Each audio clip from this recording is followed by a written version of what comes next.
Ancient China was a cradle of innovation so advanced, it sometimes feels like their inventions were plucked from the future and planted in the past. Yet among their countless breakthroughs, there are puzzles that refuse to be solved, objects and ideas so baffling, they mock our modern understanding of history. Think you know the limits of ancient technology? These 25 artifacts and concepts shatter every assumption. From clockwork mechanisms precise enough to track the stars, to alloys that shouldn't exist for another 1,000 years, these time-lost secrets whisper of knowledge we've yet to reclaim. What if the answers to some of history's greatest riddles have been hiding in plain sight all along? Strap in, we're about to unearth engineering marvels that defy logic and rewrite the boundaries of what ancient civilizations could achieve. Picture this, a massive bronze vessel covered in intricate carvings with 8 dragon heads coiled around its surface. Each dragon clutches a tiny bronze ball in its jaws, poised above the open mouths of 8 waiting toads below. This wasn't just art, it was the world's first earthquake detector. In the year 132, a brilliant Chinese astronomer and inventor named Zhang Heng unveiled a device so advanced it could sense earthquakes from hundreds of miles away. Here's the mind-bending part: it worked without any modern technology. When the ground trembled, a hidden pendulum inside the bronze vessel would sway, triggering a mechanism that made one of the dragons drop its ball into the toad's mouth below. The direction of the fallen ball pointed to where the quake had struck. Even more astonishing, historical records claim it detected an earthquake so distant, nobody in the capital had even felt it. Yet days later, messengers arrived confirming a tremor exactly where the device had indicated. Today's scientists have tried recreating this ancient marvel, but no replica has matched its legendary sensitivity. How did Zhang Heng Seismoscope achieve such precision with nothing but bronze and ingenuity? The answer remains one of history's most captivating engineering mysteries. At first glance, these ancient bronze mirrors from the Han Dynasty look no different from any other polished metal disc. But hold one under sunlight, and something impossible happens. The mirror's reflection reveals hidden patterns, scenes, or even perfectly clear inscriptions that weren't visible on its surface. Imagine a soldier polishing his mirror 2,000 years ago, only for a detailed image of a mythical beast to suddenly appear on the wall beside him. These weren't just mirrors, they were proto-holograms crafted with precision that still stumps modern engineers. The secret lies in the mirror's surface, which appears smooth to the naked eye. Yet under a microscope, scientists discovered nearly invisible indentations and ridges so subtle they measure mere microns in depth. When sunlight hits these microscopic variations at the right angle, it bends in a way that projects the hidden design with shocking clarity. The craziest part, even with today's advanced technology, we still can't perfectly reproduce this effect. Modern attempts either lack the mirror's seamless illusion or require bulky external light sources, while the originals work effortlessly with natural sunlight. Some theories suggest Han Dynasty artisans used a combination of chemical treatments and hammered distortions to achieve this magic. But here's what keeps historians awake at night. How did craftsmen without microscopes or precision tools create such flawless optical illusions? Were these mirrors scientific instruments, religious objects, or simply the luxury gadgets of their time? Every unanswered question makes these ancient reflections even more spellbinding. High in the mountains of Sichuan province, an engineering miracle from 2,256 years ago still flows with perfect precision, and it doesn't just work, it outsmarts modern flood control methods. The Dujiangyan Irrigation System wasn't built with concrete dams or steel floodgates. Instead, its creators harnessed the land itself like a master sculptor, bending rivers to their will using nothing but stone, bamboo, and an almost supernatural understanding of water's behavior. At its heart lies the Fishmouth Levee, a wedge-shaped divide that splits the raging Min River into 2 channels. Its genius isn't just in shape, but in angles. Each curve calculated to send 60% of the water to the outer stream during floods, while 40% nourishes farmland. The precision is staggering. Too steep an angle and crops would parch, too shallow and villages would drown. Yet without a single equation written down, ancient engineers nailed a perfect balance that still holds today. Then there's the flying sand spillway, where swirling pools use centrifugal force to fling silt into the outer river, self-cleaning technology that keeps the system from clogging. While medieval Europe struggled with catastrophic floods, Chinese farmers enjoyed reliable harvests thanks to a system that functioned like a living organism, adapting to seasons with no human intervention. Modern hydrologists still gape at how these Bronze Age designers foresaw principles Western science wouldn't formalize until the 19th century. Was it trial and error, or did they possess lost knowledge of fluid mathematics?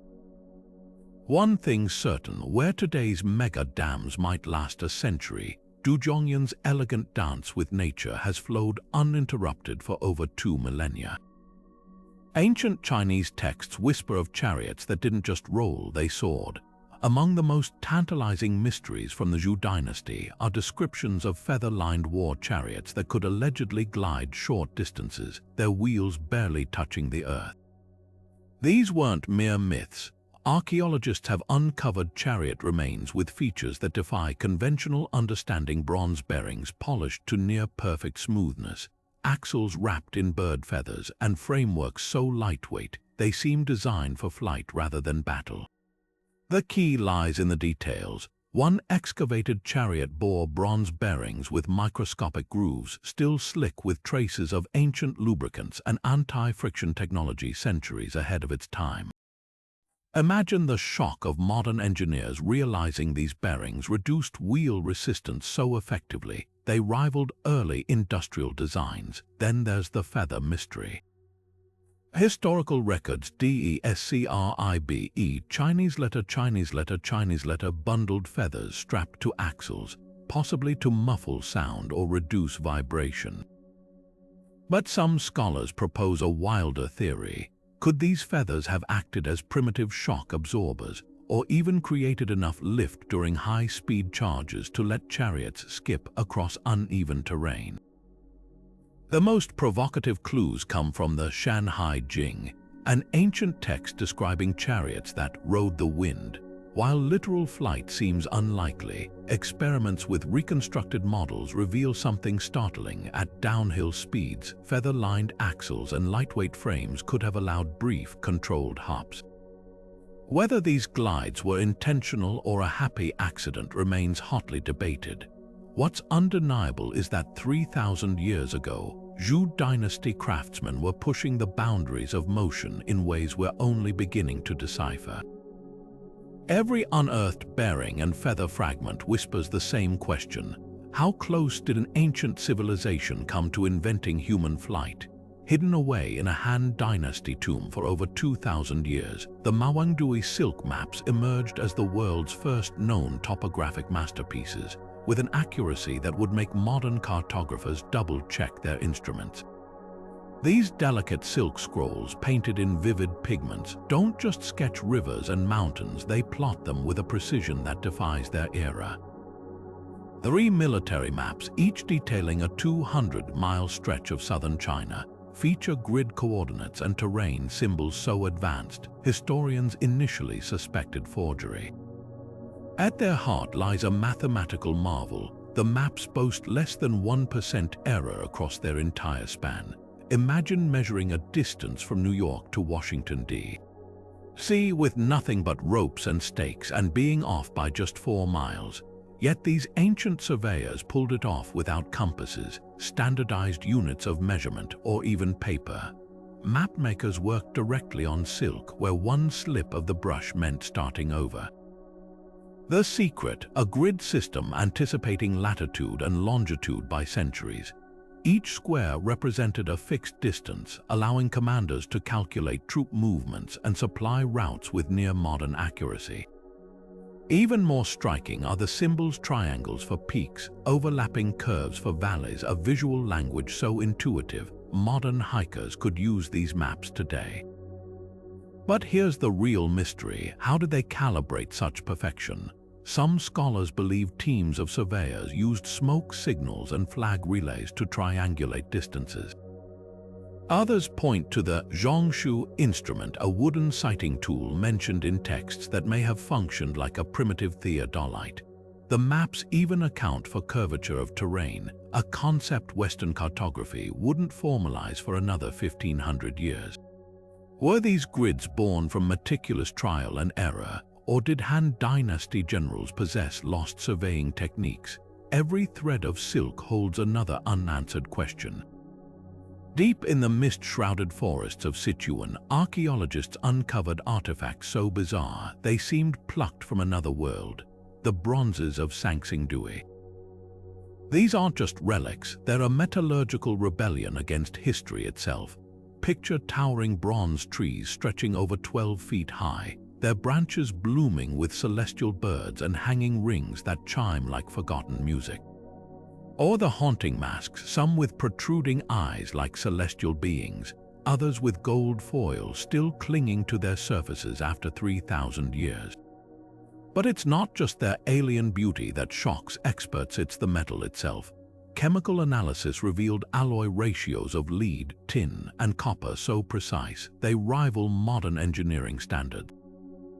The larger statues contain higher lead content, making them lighter yet incredibly durable, a formula Western metallurgy wouldn't perfect until the Industrial Revolution.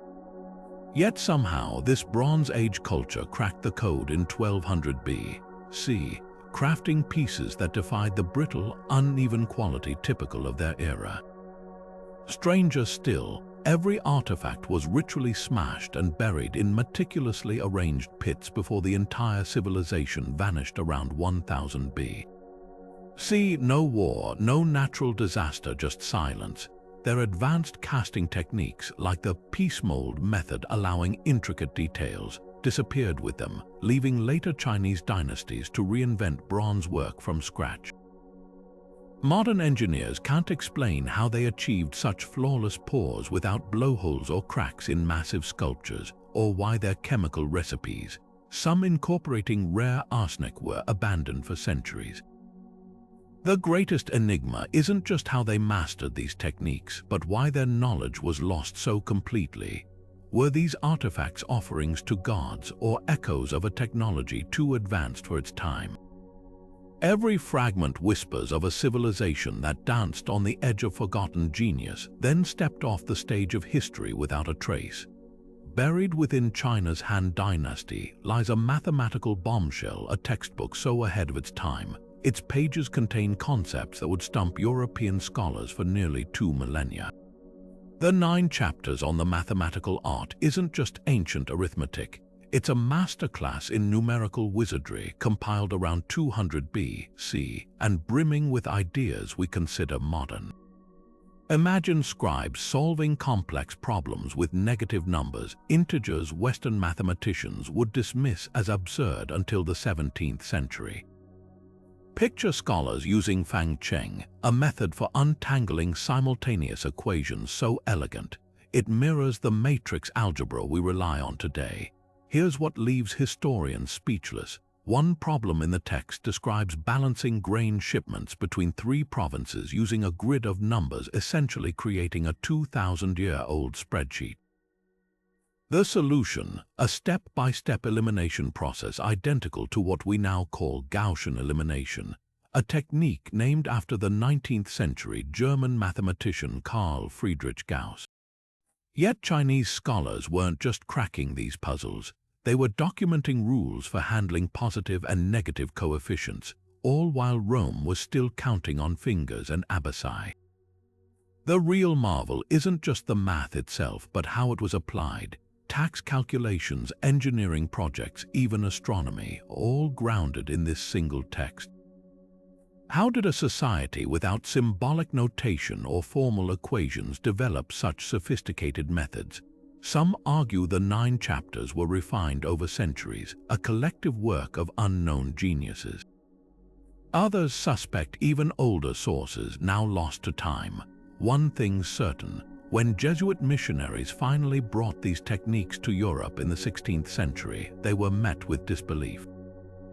The numbers don't lie. This wasn't just math, it was a revolution in waiting. Tucked away in a Ming Dynasty military manual lies a collection of schematics so explosive, they rewrite the history of warfare centuries before their time. The Huo Long Jing, or Fire Dragon Manual, isn't just a dusty tome of gunpowder recipes. Its pages burst with illustrations of multi-stage rockets, spring-loaded landmines, and a weapon so terrifying, soldiers called it the Nest of Bees, a handheld arrow launcher capable of unleashing dozens of flaming projectiles in seconds. But here's the twist: modern recreations using period-accurate gunpowder should have turned these devices into suicide machines, yet historical records insist they work. Take the 2-stage Fire Dragon out of water rocket. The manual depicts a bamboo tube with an initial charge propelling it skyward, then a secondary fuse igniting midair to unleash a hail of fire arrows. On paper, the timing seems impossible. Gunpowder from this era burned unpredictably, but Ming Dynasty accounts describe these very rockets raining fire on enemy ships during naval battles. How archaeologists recently discovered residue suggesting a forgotten additive, possibly ground oyster shells, that stabilized combustion just enough to make staging viable.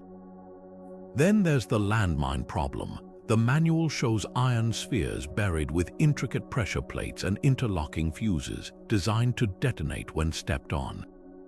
Replicas built with original formulas either fizzled or exploded prematurely, until researchers noticed one critical detail. The illustrations depict woven bamboo strips lining the mine's interior. Turns out this wasn't just packaging. Bamboo's natural salts may have acted as a primitive stabilizer, preventing moisture from ruining the powder. But the real showstopper: the Nest of Bees. This cylindrical launcher held 32 arrows, each packed with gunpowder charges that ignited upon launch. Modern engineers initially laughed until they realized the arrows weren't fired simultaneously. The manual's cross-section reveals a spiral ignition channel ensuring staggered bursts, creating a sustained barrage instead of a single catastrophic explosion. It wasn't luck, it was precision engineering masked as crude design. The Fire Dragon Manual doesn't just showcase weapons, it hides a lost science of combustion control. Why do these breakthroughs vanish? Perhaps the answer lies in the manual's cryptic closing line: "The dragon's fury is not for idle hands." Some secrets, it seems, were meant to burn out with their era. In the heart of the Forbidden City, behind gilded doors now lost to time, stood an engineering marvel that would put modern theme parks to shame: the Qianlong Emperor's Mechanical Theater. Picture a 7-foot-tall miniature palace, its every balcony and courtyard crawling with clockwork actors. Musicians plucked real strings, scribes dipped brushes in ink, even miniature acrobats flipped through the air, all powered by a labyrinth of gears hidden beneath lacquered floors. This wasn't just a toy for royalty, it was a mechanical ballet orchestrated with precision that stunned European envoys. Fragments salvaged from the ruins reveal gears cut with teeth so fine they resemble the workings of a Swiss watch. Except these were crafted in 1780, decades before mass-produced precision tools existed. What baffles horologists isn't just the complexity, but the purpose. Unlike European automata designed to showcase singular marvels, a writing doll, a mechanical duck, this theater demanded hundreds of figures to move in perfect harmony. A single central drive shaft coordinated everything from the sway of dancers' sleeves to the slow unfurling of painted scrolls. The real shock came when restorers analyzed the gear ratios. To achieve such fluid, synchronized motion, Qing Dynasty engineers had secretly pioneered differential gearing, a system allowing multiple speeds from one power source. Western clocks wouldn't adopt similar mechanisms for another 50 years. Even more intriguing, the theater's curtain calls suggest an early understanding of programmed sequences. Certain figures only activated after others completed their motions, a primitive form of mechanical logic. Why did this triumph of engineering vanish? The answer might lie in its fragility. European automata were built to impress. Qianlong's theater was an ephemeral dream. Its bamboo gears and silk threads never meant to outlast the emperor who adored it. Today, surviving fragments whisper of a lost chapter where China's clockwork wonders didn't just keep time, they brought entire worlds to life. Beneath the pages of a 2,600-year-old medical text lies a map of the human body so precise, it challenges everything we thought ancient healers understood about anatomy. The Yellow Emperor's inner canon doesn't just describe meridians and chi, it charts them with startling accuracy, pinpointing pathways that align uncannily with modern discoveries about connective tissue and nerve networks.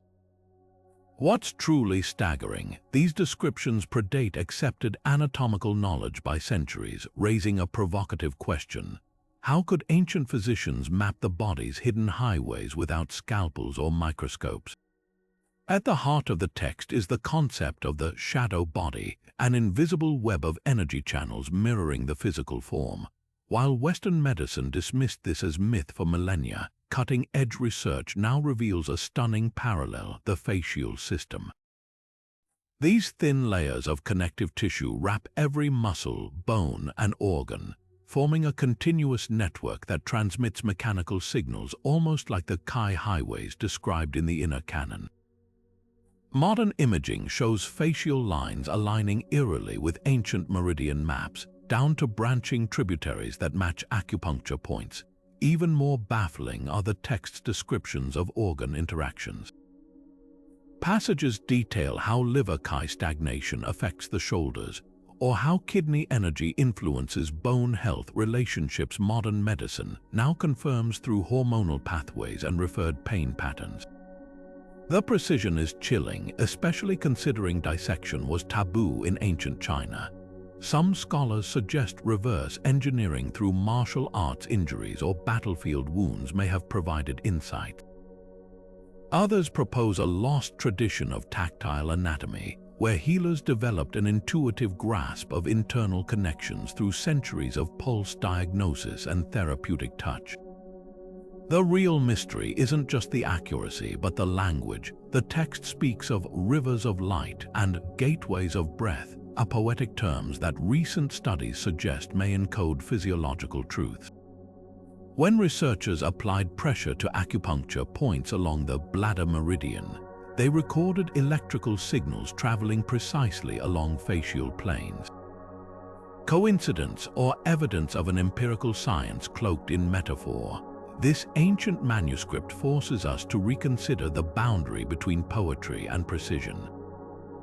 Were these physicians describing what they sensed but couldn't yet see, or did they possess knowledge that somehow slipped through history's cracks? Every line pulses with questions modern science is only beginning to answer. In the sweltering workshops of the Shang dynasty, bronze workers performed what seemed like alchemy, turning clay, wax, and fire into objects of impossible precision. Their secret, a technique called lost wax casting, perfected over 3,000 years ago with a level of control that still bewilders modern metallurgists. The ritual vessels they created weren't just art, they were feats of engineering, with walls so uniformly thin, a single millimeter separated perfection from disaster. Take the legendary Zun vessels, their surfaces alive with intricate Taoti masks and swirling thunder patterns. Modern CT scans reveal something astonishing. These bronze masterpieces maintain a wall thickness variance of less than 1 millimeter across their entire structure, some areas as thin as a credit card, others barely thicker. To appreciate the madness of this, try hand pouring molten metal at over 1,000 degrees Celsius into a mold and controlling its flow with such precision that no spot cools too quickly or pools too thick. Even today, achieving that consistency requires computer simulations and industrial-grade sensors. Yet Shang artisans did it blind, relying on nothing but intuition and generations of whispered knowledge. The magic was in their molds. First, they sculpted the design in beeswax, then encased it in clay laced with ground charcoal, a mix that breathed just enough to let gases escape during casting without cracking. When fired, the wax melted away, leaving a cavity as precise as the original. But here's the real genius. Tiny channels hidden in the clay directed molten bronze to fill every crevice simultaneously, preventing uneven cooling. These weren't just molds, they were hydraulic systems in disguise. Modern attempts to replicate the process often fail. Either the bronze cools too fast and cracks, or uneven flow leaves gaps. Yet Shang bronzes survive today, their walls flawless. Were they using a forgotten alloy with unique fluidity? Or did they master temperature control in ways we've yet to decipher? Every intact vessel is a silent challenge, proof that the past holds secrets even our brightest engineers can't yet crack. While modern skyscrapers rely on steel frames and shock absorbers to survive earthquakes, the Forbidden City has been outsmarting tremors for 600 years with nothing but wood and genius. Walk through these ancient halls and you'll notice something peculiar. Not a single nail holds these sprawling palaces together. Instead, a mesmerizing lattice of interlocking brackets called dugong cradles every beam and eave, creating structures so flexible they dance with earthquakes rather than fight them. At first glance, these layered wooden puzzles look purely decorative, intricate stacks of brackets blossoming under rooftops like carved clouds. But their true brilliance lies in what happens when the ground shakes.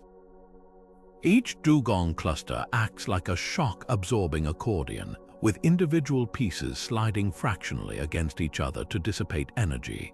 Modern engineers only recently quantified this phenomenon, discovering these ancient joints can reduce building sway by up to 50% without a single gram of modern reinforcement. The secret is in the tolerances. Craftsmen deliberately left microscopic gaps between bracket components, allowing controlled movement during tremors. Too tight and the wood would crack under stress, too loose and the structure would collapse.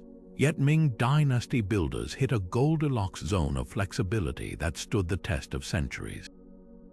When a 7.8 magnitude quake rocked Beijing in 1679, eyewitnesses reported watching palace roofs ripple like water before settling perfectly back into place.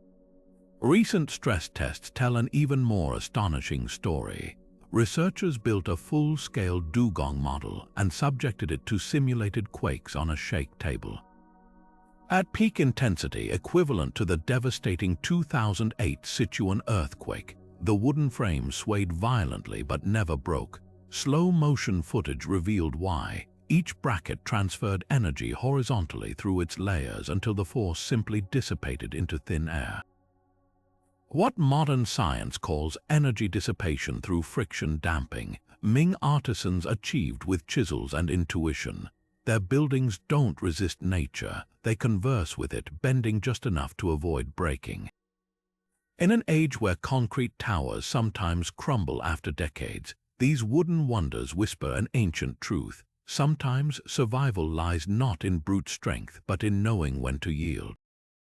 Imagine a tower that didn't just tell time, it mapped the heavens with such precision. It could predict celestial events centuries before telescopes existed. In the year 1088, Su Song, a brilliant polymath of the Song dynasty, unveiled a mechanical marvel that rewrote the rules of engineering. A 36-foot-tall clock tower powered by water, its every gear synchronized to the cosmos. This wasn't just a timekeeper, it was an armillary sphere, celestial globe, and animated puppet show, all driven by a system so advanced. Historians once refused to believe it was possible without European influence. At its heart lay two breakthroughs that shouldn't have existed in the 11th century. First, the escapement mechanism, a delicate dance of weighted scoops and pivots that regulated the clock's movement with staggering accuracy. While Europe wouldn't develop similar systems for another 200 years, Su Song's design kept time to within minutes per day, all powered by a water wheel that doubled as a primitive turbine. Then there's the chain drive, a looping belt of interlocking metal links that transferred power between levels with near-perfect efficiency. Sound familiar? It's the great-great-grandfather of the bicycle chain, hidden in plain sight 8 centuries before pedals hit pavement. Yet here's what keeps scholars up at night. When the tower was destroyed during a 12th century invasion, the technology vanished, not just from use but from memory. Su Song's meticulous blueprints, the Zini Zhangfeiao, survived in stunning detail, complete with gear ratios and assembly instructions. So why did it take until the 17th century for Europe to reinvent these same mechanisms? Some blame China's shift away from mechanical innovation under later dynasties. Others point to the tower's complexity. Without a living tradition of craftsmen to interpret the plans, the knowledge became a locked door with no key. Modern engineers have tried rebuilding the clock using Su Song's specifications, only to hit a startling realization. Certain passages in the text describe techniques that still elude full understanding. One cryptic note mentions the breath of the water, adjusting gear speeds, possibly referring to a fluid dynamics principle we've yet to decode. Was this tower the peak of a forgotten technological lineage? Or proof that even the brightest sparks can flicker out when history turns the page? The answer might lie in the silence between the gears, a gap in time we're still struggling to bridge. Hidden within ancient Han Dynasty records lies a textile mystery so delicate, it defies belief. Garments described as woven air that draped emperors in warmth while remaining nearly invisible to the eye. Court poets rhapsodized about robes so fine, wearers appeared clothed in moonlight, their outlines visible yet their fabric seemingly dissolved when viewed straight on. For centuries, historians dismissed these accounts as poetic exaggeration until modern science revealed how terrifyingly accurate they might have been. The secret lies in an extraordinary feat of sericulture. While typical silk threads measure about 20 microns across, already finer than human hair, Han Dynasty artisans may have mastered techniques to produce strands measuring less than 5 microns. At that scale, threads become optically treacherous. They bend light so effectively that fabric appears semi-transparent under certain angles. Recent experiments with replica nano-thin silk demonstrate how layered weaves of ultra-fine strands could simultaneously trap body heat while creating that eerie, vanishing effect described in text. But here's what truly astonishes researchers. These ancient weavers achieved this without microscopes or modern precision tools. Temple murals from the period depict specialized reeling devices with tension controls made of weighted feathers, a system that may have allowed artisans to feel thread thinness through vibration and sound. Even more remarkably, chemical analysis of surviving Han textiles reveals traces of a plant-based coating that potentially strengthened these ghostly fabrics without adding visible bulk. The implications rewrite textile history. While modern nanofiber technology struggles to balance transparency with insulation, Han Dynasty workshops seemingly cracked the formula 2,000 years ago.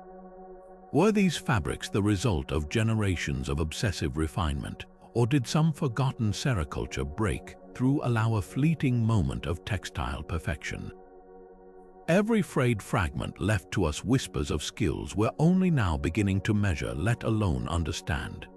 Buried in the shadows for over 2,000 years, Xian's terracotta army once blazed with colors so vivid they seemed to defy time itself. When archaeologists first uncovered these warriors, traces of brilliant purples, deep greens, and fiery reds clung stubbornly to their surfaces, only to crumble into dust within minutes of exposure to air. This tragic vanishing act revealed an ancient secret. Qin Dynasty artisans didn't just sculpt clay, they engineered paint with a recipe modern science still struggles to replicate. The magic lay in an ingenious double-layer technique. First, craftsmen coated each warrior with a sap-based lacquer harvested from toxic rose trees, a natural sealant so tenacious it repelled moisture even in waterlogged soil. Then came the paint itself, a vibrant cocktail of mineral pigments bound together with an unexpected ingredient, egg whites. This protein-rich binder didn't just adhere to the lacquer, it chemically fused with it, creating a flexible, breathable film that expanded and contracted with temperature changes without cracking. Modern attempts to recreate this formula fail spectacularly. Synthetic paints either peel off within months or fade under UV light, while the original pigments, despite centuries underground, retained up to 70% of their chromatic intensity when first uncovered. The difference: ancient artisans understood something we've forgotten. Their paint wasn't just colored, it was alive. Analysis reveals traces of bone glue and rice starch mixed into the egg base, creating a self-repairing matrix where microscopic gaps filled naturally as the proteins aged. Even more perplexing is the purple hue found on high-ranking officers, a color typically reserved for royalty. Recent spectrometry shows it contained synthetic barium copper silicate, a compound Western chemists wouldn't create until the 19th century. How did Qin dynasty craftsmen stumble upon this advanced pigment? The answer might lie in their kilns. By firing certain minerals at precise temperatures with lead flux, they accidentally mimicked modern industrial processes. What truly haunts conservators today isn't just the loss of these colors, but the realization that we may never fully recover the knowledge behind them. Each flake of surviving paint holds clues to a chromatic alchemy that turned clay into everlasting art, a technology as formidable as the army it adorned. Deep in the misty mountains of ancient China, 4th century alchemists weren't just mixing potions. They were conducting chemistry so advanced, their techniques wouldn't resurface in the West for half a millennium. Among crumbling scrolls and corroded vessels, archaeologists have uncovered distillation equipment that rewrites the timeline of science itself. These weren't crude clay pots, they were intricate systems of bamboo tubes, ceramic condensers, and precisely calibrated heating chambers capable of isolating compounds with startling purity. One manual from the Jin dynasty details a mercury distillation process so refined, it yielded the metal in a form modern chemists call quicksilver, a liquid so pristine, it barely left residue in glassware. The same text describes reactions involving sulfur and saltpeter that predate Arab alchemy's celebrated discoveries by 500 years. But here's where it gets eerie: these experiments weren't just academic. Alchemists brewed their elixirs into infamous pills of immortality, tiny spheres packed with mercury sulfides and other toxic compounds. The paradox stumps historians. How could formulas containing lethal ingredients purportedly grant eternal life? Recent toxicology studies suggest a terrifying possibility. In minuscule doses, these mercury compounds may have acted as primitive antibiotics, suppressing infections that typically killed the elderly. Temple records even describe terminally ill patients experiencing temporary revivals after consuming the pills, their fevers breaking as the mercury attacked unseen pathogens. Of course, long-term use led to devastating neurological damage, but for brief windows, the effect might have seemed miraculous. What's truly astonishing isn't just their chemical knowledge, but their tools. Excavated laboratories reveal ceramic stills with internal baffles designed to separate substances by boiling point, a concept Western science wouldn't formalize until the 18th century. Some vessels even show traces of gold dissolved in mercury, suggesting they'd mastered amalgamation techniques for refining precious metals. Were these alchemists proto-chemists, or did they stumble upon advanced processes through trial and error? The answer might lie in their meticulous notes, where observations about crystal patterns and color changes reveal a rigorous empirical approach masked by mystical language. These laboratories weren't just workshops, they were the birthplaces of forgotten science. Every scrap of parchment whispers the same truth. Sometimes the line between poison and medicine is thinner than a hair's breadth. Nearly 30 centuries ago, a scribe's brush touched silk with strokes that would encode celestial secrets beyond comprehension. The Chu silk manuscripts aren't just fragile relics, they're cryptographic puzzles blending starlight, sacred geometry, and mathematics so advanced, modern scholars needed supercomputers to crack their codes. Discovered in a tomb sealed during China's Warring States period, these texts contain diagrams originally dismissed as decorative, until researchers noticed their curves mirrored the elliptical orbits of planets Western astronomy wouldn't describe for another 2,000 years. At the heart of this mystery lie the 5 lost calculations, 5 geometric proofs using nothing but compass and straight-edge constructions to predict lunar nodes and planetary retrogrades. One particularly baffling diagram constructs a perfect pentagram within a circle, its vertices aligning with key star positions during solstices.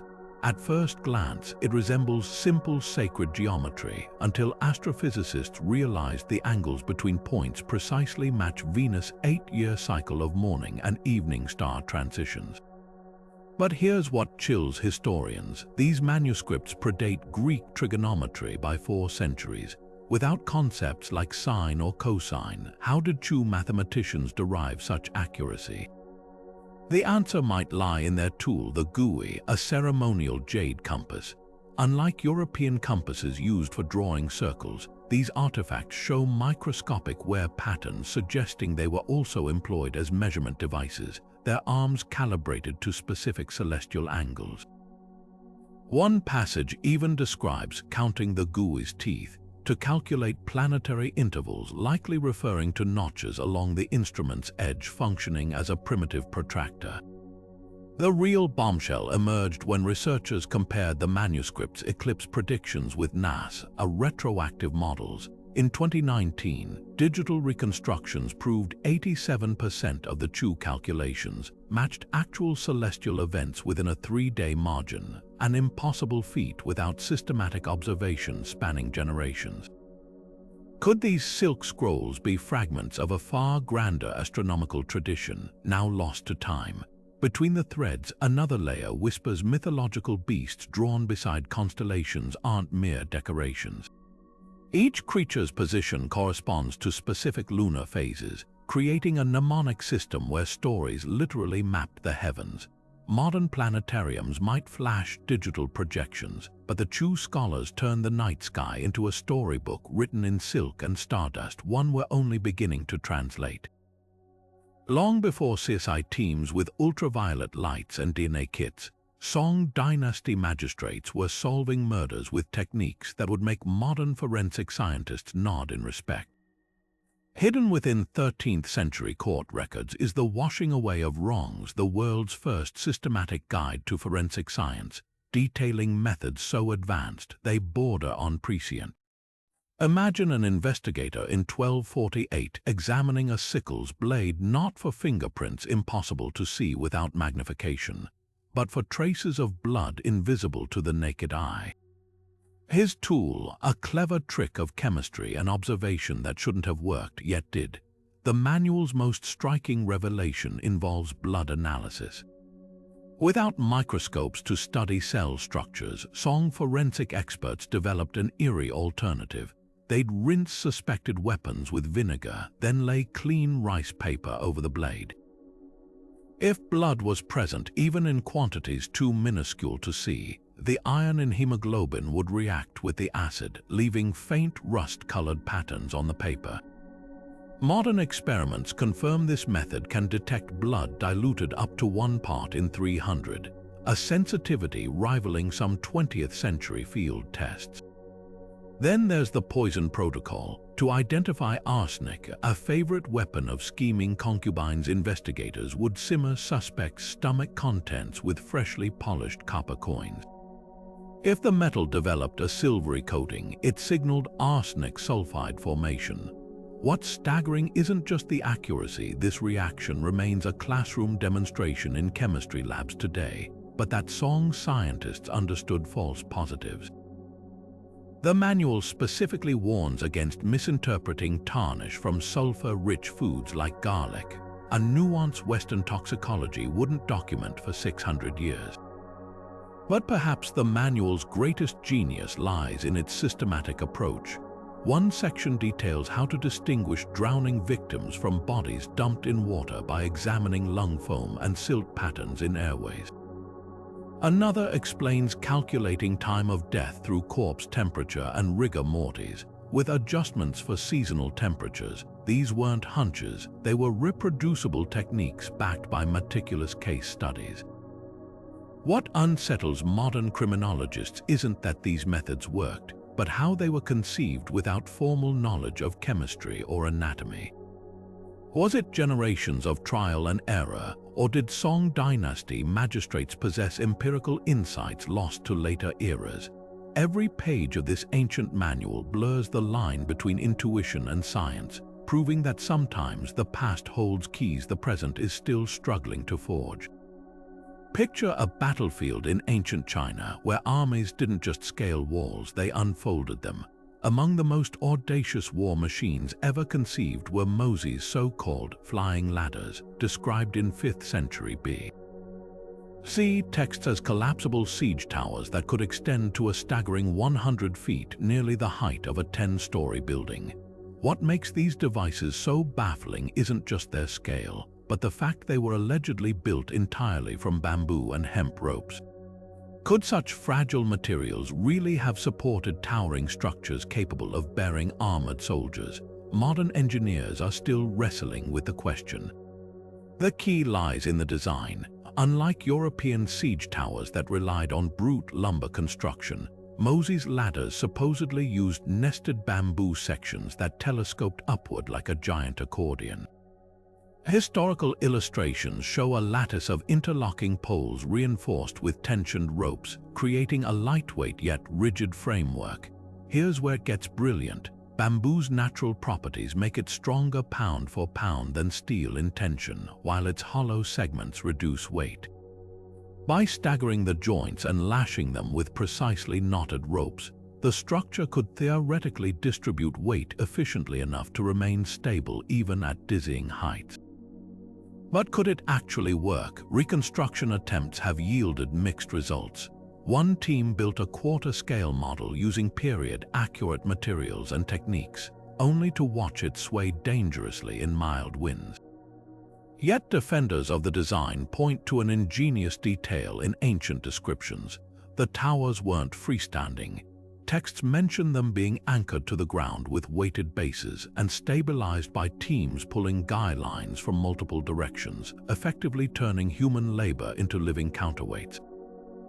When tested with these supports, the replica achieved surprising stability, even supporting light loads. The real controversy centers on the telescoping mechanism. Without metal hinges or pulleys, how did these towers extend smoothly?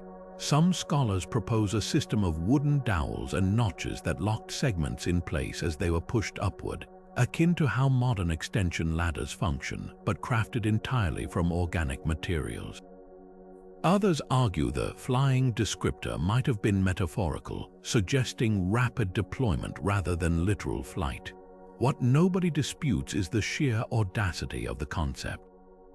In an era when most siege warfare involved battering rams and simple scaling ladders, Moses' designs reveal a level of engineering ambition that borders on surreal.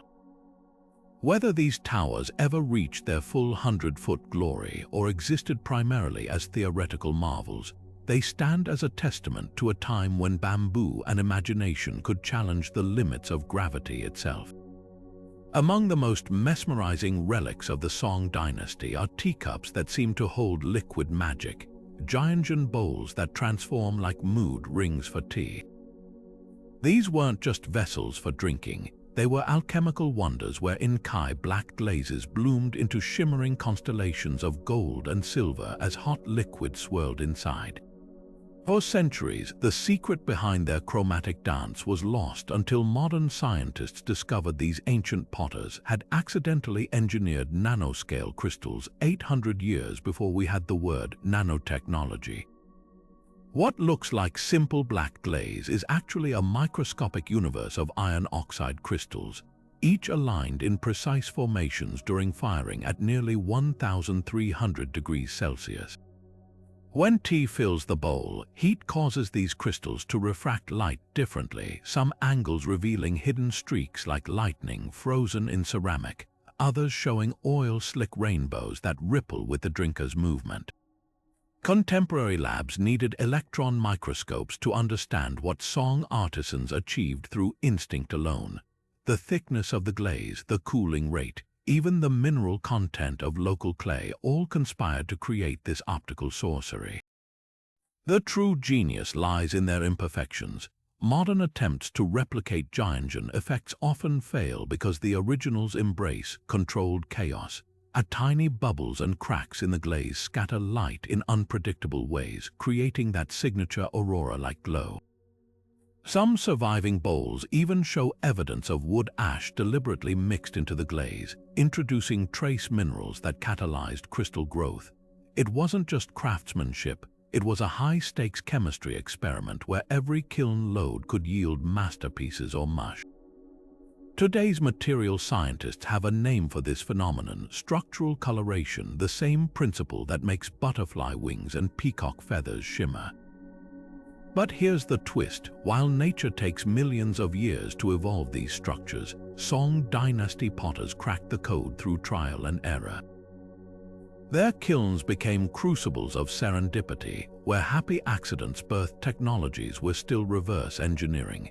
Each surviving Dujiangyan bowl is more than art. It's a time capsule holding secrets of light, heat, and ancient ingenuity that refuse to fade. Buried deep within ancient Chinese court records lies the tale of a mechanical marvel so advanced, it seemed to defy the very laws of physics, the legendary south-pointing chariot. Imagine a wooden carriage rolling through treacherous mountain passes in the year 260, its central figure perpetually gesturing south no matter how sharply the vehicle turned. This wasn't magic, it was precision engineering centuries ahead of its time, using differential gears so sophisticated, Europe wouldn't reinvent them until the 1800s. At its core was a brilliant mechanical cheat. While magnetic compasses of the era faltered near metal or rough terrain, this ingenious device relied purely on gear ratios to track direction. Every turn of the chariot's wheels engaged an intricate system of interlocking gears that rotated an internal figure in the exact opposite degree of the turn. Left or right, uphill or down, the mechanism compensated flawlessly, a feat equivalent to building a mechanical GPS without electricity or digital components. Modern engineers who have reconstructed the design still marvel at its elegance. The chariot's differential system automatically adjusted for wheel speed differences during turns, much like how modern cars distribute power between tires. But here's the kicker: it achieved this with just 9 wooden gears and a series of cleverly placed locking pins. One surviving text describes how the gears counted steps like a walking man, translating each rotation into precise directional corrections. Why does this ancient innovation still baffle experts? Because the mathematics behind differential gear systems taught today in advanced mechanical engineering courses was supposedly unknown in the 3rd century. Some historians argue the chariot's creators might have grasped concepts like angular momentum long before formal physics existed. Others suspect these mechanisms were refined over generations, their secrets guarded by imperial artisans. The most tantalizing clue comes from a fragmentary Tang Dynasty text describing the chariot's heart, a mysterious weighted component that stabilized the figure during sudden stops. Recent experiments suggest this might have been an early inertial dampener, anticipating principles used in spacecraft stabilization. Whether navigating war zones or diplomatic processions, this wooden wonder proved one undeniable truth: sometimes the past holds mechanical wisdom we're still struggling to measure.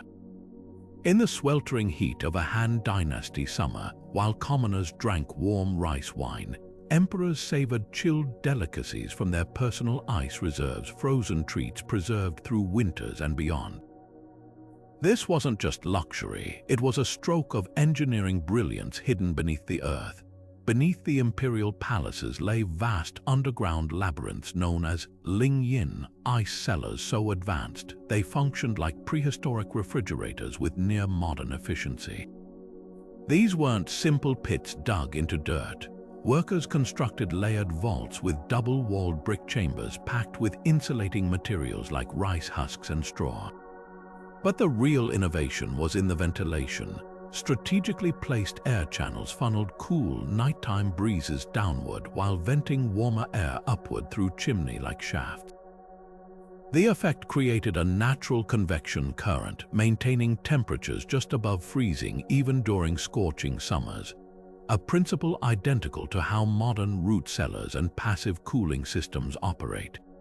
Archaeologists studying one such vault in Xi'an made a startling discovery.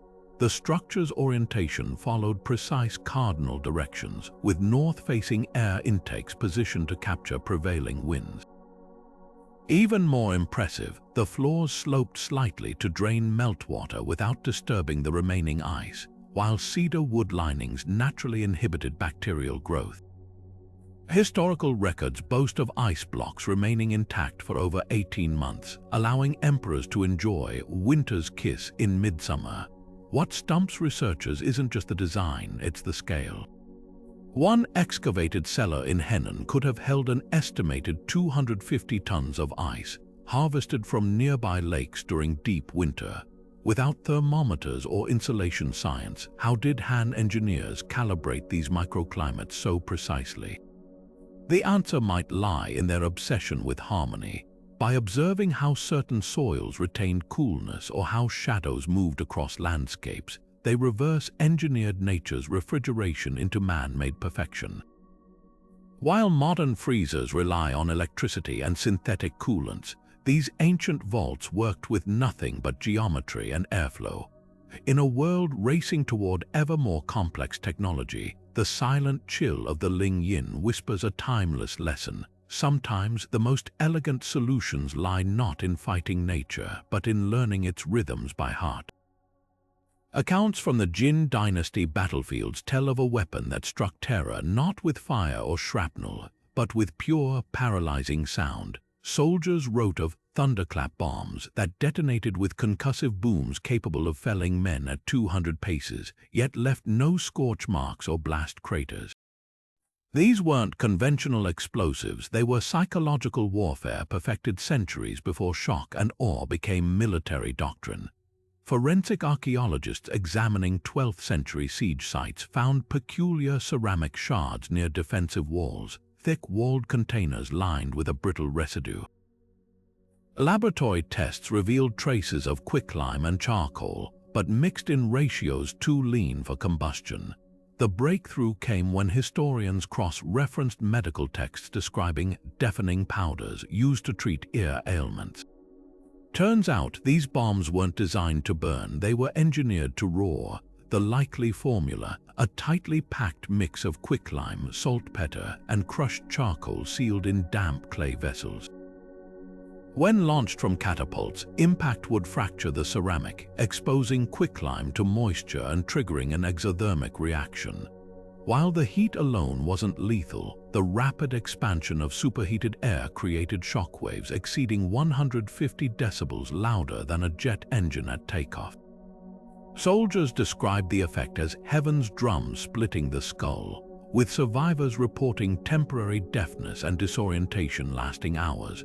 What fascinates modern chemists isn't just the noise, but the precision of its delivery.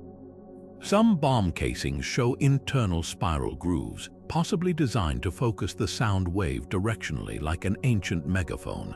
Others contained layers of different powders, suggesting early attempts at sequential detonation for prolonged psychological impact.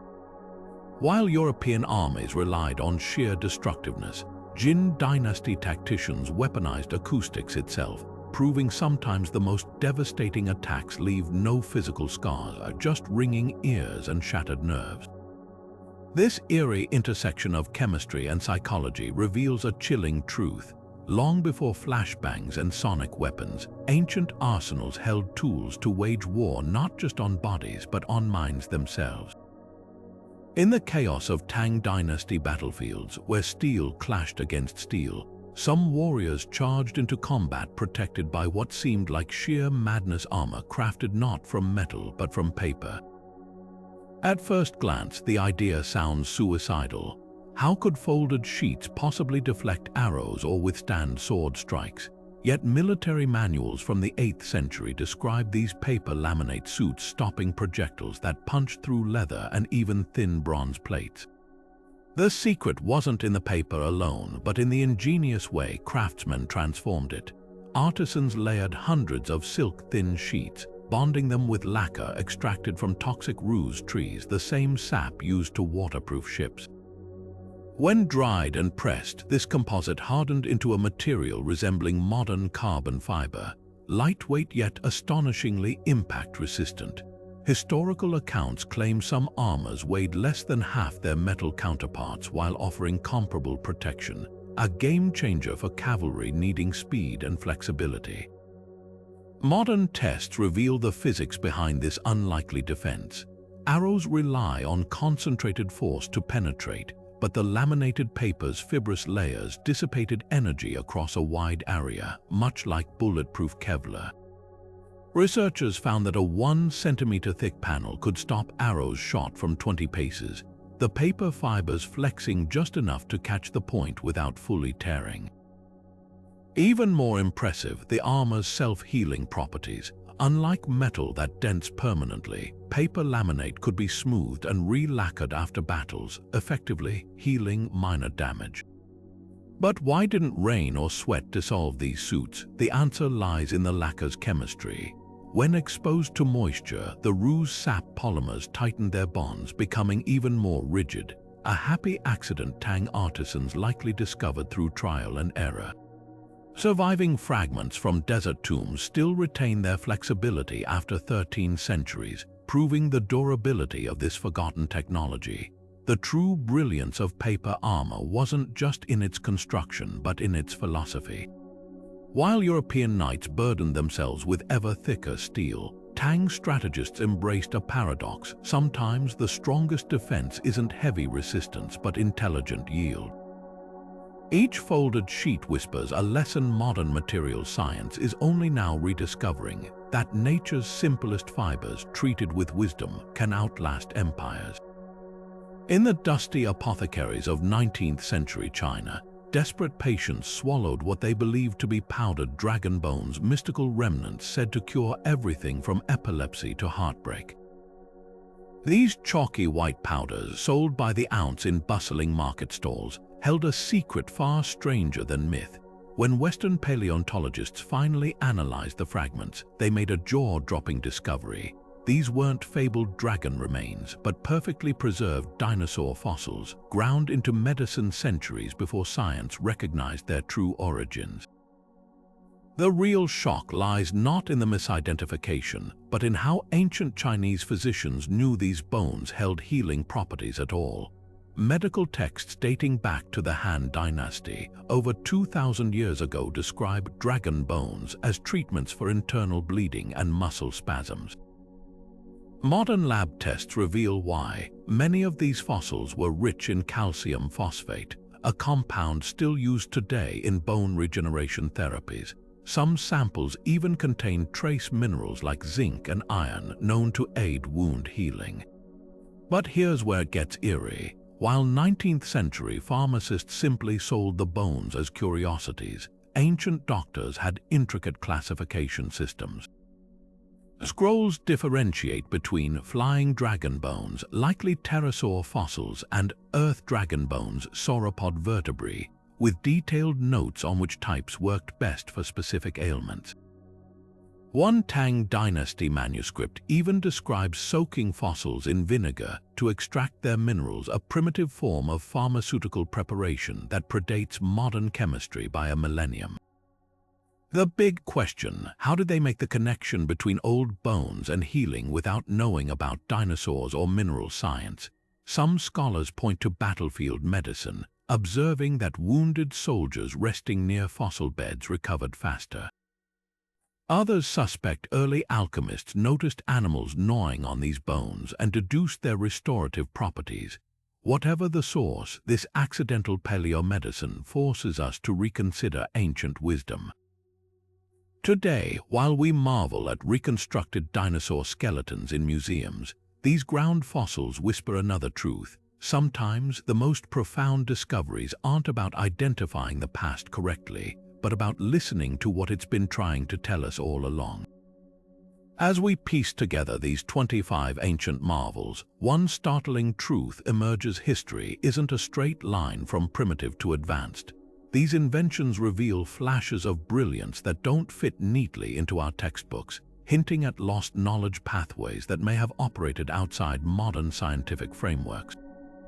Think about it. Zhang Heng's earthquake detector achieved pinpoint accuracy without pendulums as we understand them. Han Dynasty metallurgists manipulated bronze at a molecular level without microscopes. These weren't just lucky accidents, they represent entire schools of thought that vanished into time's shadows. What's truly humbling is realizing how much we still don't know. The precision of Mawangdui Silk Maps or the eerie efficiency of Tang Dynasty paper armor suggest that ancient innovators didn't lack our technology. They simply had different tools to reach similar, sometimes superior, outcomes. Their secrets might lie in intuitive understandings of natural forces, honed through generations of observation rather than formal experimentation. So here's the thought we're left with. If these are the inventions that survived the ones we've found, what else might still be buried? What revolutionary concepts were lost when libraries burned or dynasties fell? The past isn't just a foreign country, it's a vast, uncharted continent where entire cities of knowledge could be waiting beneath our feet. Now it's your turn. Which of these ancient mysteries fascinates you most? Do you think some technologies were meant to disappear, or are we on the verge of rediscovering even greater secrets? Drop your theories below, and if you're hungry for more enigmas, don't forget to explore our playlist on archaeological oddities that challenge everything we thought we knew. The past isn't done surprising us yet.